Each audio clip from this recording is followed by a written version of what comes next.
Take it! Take it! Someone is out there. Hey, are you listening? Hey!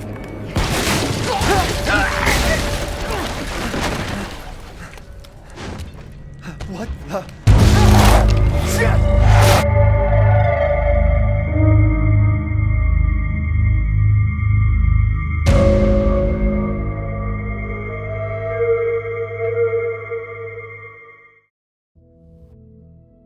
Resident Evil 8 is the 8th game in the Resident Evil franchise and also is a direct sequel to the story of Resident Evil 7.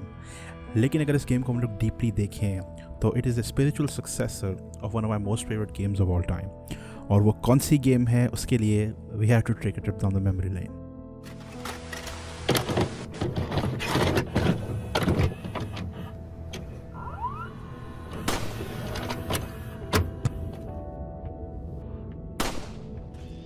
That is exactly how I felt when I started Resident Evil 8. And that's no coincidence because both games starts very similarly.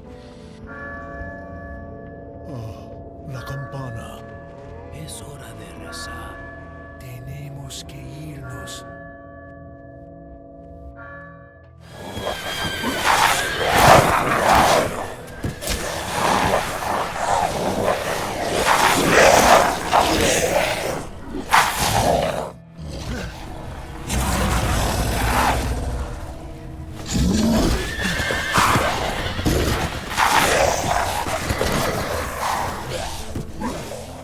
लेकिन इस inspiration के साथ एक concern भी आता है कि क्या ये उस गेम की डायरेक्ट कॉपी तो नहीं है. It's a very thin line, it's a very thin margin inspiration in copy के अंदर. And that's what we are gonna discuss in this review. Is resident evil 8 worth your money? क्या ये game आपके पैसे और वक्त के काबिल है? Let's find out. Where the hell am I?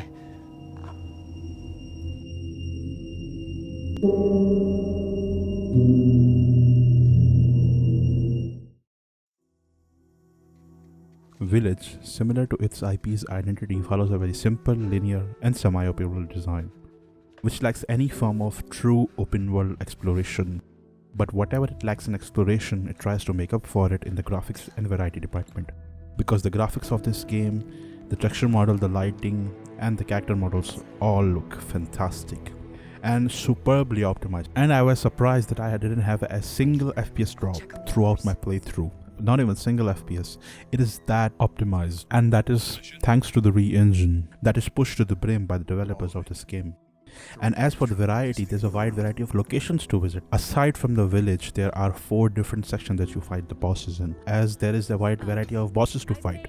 The castle, the factory, the dollhouse, and the dam. All of these locations have their distinctive personality and gameplay style, filled with different kinds of puzzles and enemies. All of these elements combined form an immersive playland that you want to come back again and again to experience it differently. But then they go on and ruin almost all of it with one stupid decision. मैं ये नहीं जानता ये idea किस साहब का था, लेकिन it was a stupid decision that almost ruined this otherwise amazing experience for me, and that was to set the default FOV to 81. और ये FOV इतना cramped in है कि this almost gave me motion sickness as I played the game. लेकिन thankfully for me there are mods on PC that fix this issue. लेकिन अगर आप console पे खेल रहे हैं तो my friend you are pretty much screwed. Because इस गेम को 3 month हो गए रिलीज़ के, there is no update to add that FOV slider. It is clearly a design choice that doesn't work with me and it might not work with you.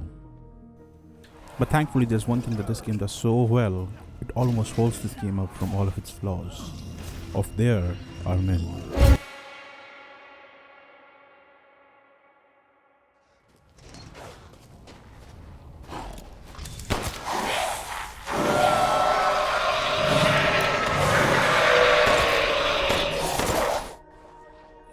अगर आप मुझसे पूछे to define the gameplay of Resident Evil 8 in one word, तो मैं कहूँगा addictive, because this game nails that sweet spot of action and horror filled gameplay formula, and that one is a feat of its own, because कभी कभी मुझे ऐसा लगता है कि if you don't nail it right, the game can get a little grindy, if I do say so myself.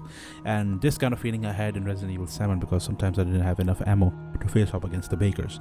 But thankfully Resident Evil 8 के अंदर मुझे ऐसी कोई feeling नहीं आई. This game at its core is much lighter on that horror aspect of the series, but is more inclined towards more of the action part of the series. And that can be disappointing with some people, because मैं जानता हूँ कुछ Resident Evil के fans जो मेरे personal दोस्त हैं, they don't like this change. They don't like a more action-filled game. But there's one thing that even they cannot deny, that the gameplay of this game is fantastic.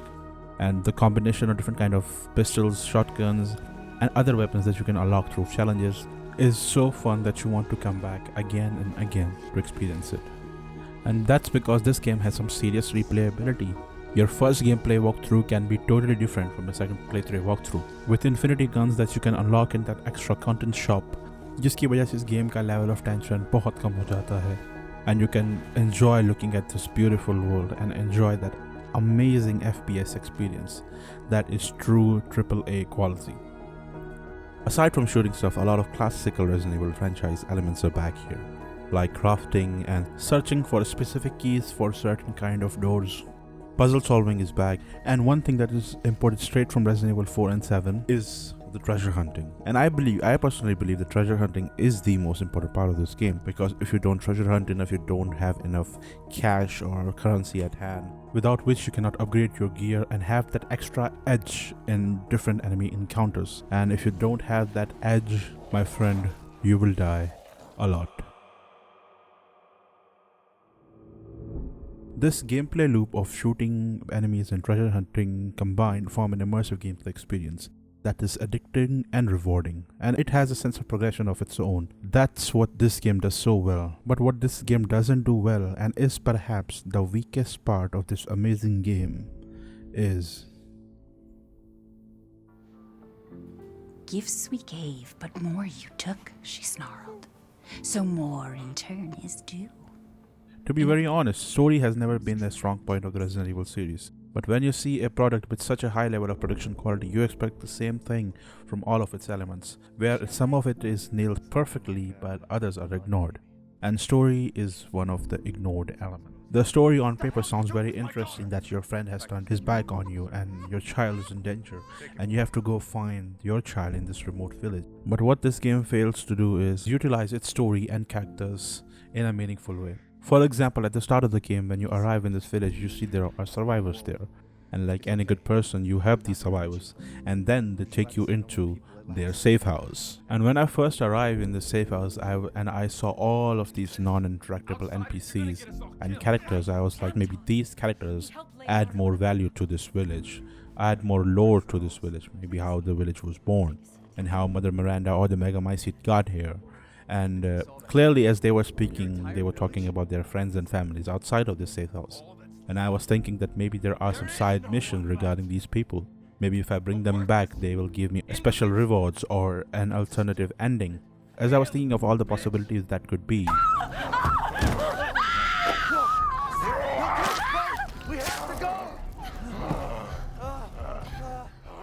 and I personally believe they had planned more for these characters, because in the trailers, you can see these characters in different locations. They don't just die.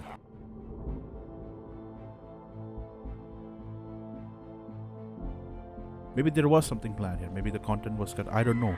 But if content was cut, it was a huge disappointment.